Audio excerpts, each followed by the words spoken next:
Pandian store சீரியலில் அடுத்த வரை எபிசோடில் நம்ம பாண்டியன் வந்து கடையில் இருக்காங்க. வரவங்க போகிறவங்க எல்லாருமே சரவணனை பற்றி விசாரிச்சுட்டு இருக்காங்க.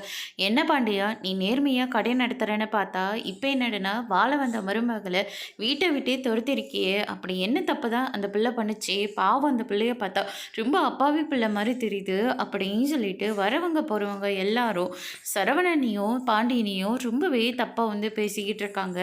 என்ன நடந்ததுன்னு உங்களுக்கு தெரியுமா? தெரியாமல் எதுக்காக அடுத்தவங்க குடும்பத்தில் என்ன நடக்குதுன்னு சொல்லி வேடிக்கை பார்த்துக்கிட்டே இருக்கீங்க அப்படின்னு சொல்லிட்டு பாண்டியன் இருந்துட்டு எல்லாத்தையும் திட்டி அனுப்பி விட்டுறாங்க. அதுக்கு அடுத்ததாக சரவணன் இருந்துட்டு இதுக்கு மேலேயும் அவளோட நம்மளால் வாழ முடியாது அப்படின்னு சொல்லிட்டு பாண்டியனுக்கே தெரியாமல் டிவோர்ஸ் நோட்டீஸ் வந்து மயிலுக்கு அனுப்பி விட்டுறாங்க.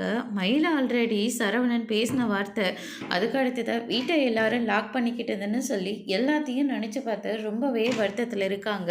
இப்படியே சாப்பிடாம அழுந்துக்கிட்டு இருந்தா என்னத்துக்கு ஆகுறது அந்த உடம்பு வந்து சாப்பிடுவா மயில் அப்படின்ற மாதிரி சொல்கிறாங்க.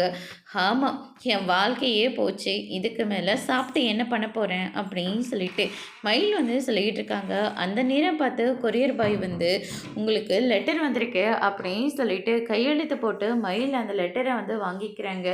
என்னடி லெட்ரு, யார்கிட்டேருந்து வந்திருக்கு அப்படின்னு சொல்லிட்டு நம்ம பாக்கியம் வந்து கேட்கவும், அவர்கிட்டேருந்து அம்மா வந்திருக்கு, எனக்கு டிவோர்ஸ் நோட்டீஸ் வந்து அனுப்பி விட்டுருக்காங்க, என் வாழ்க்கையே போச்சு அப்படின்னு சொல்லிட்டு அழுந்துக்கிட்டு இருக்காங்க.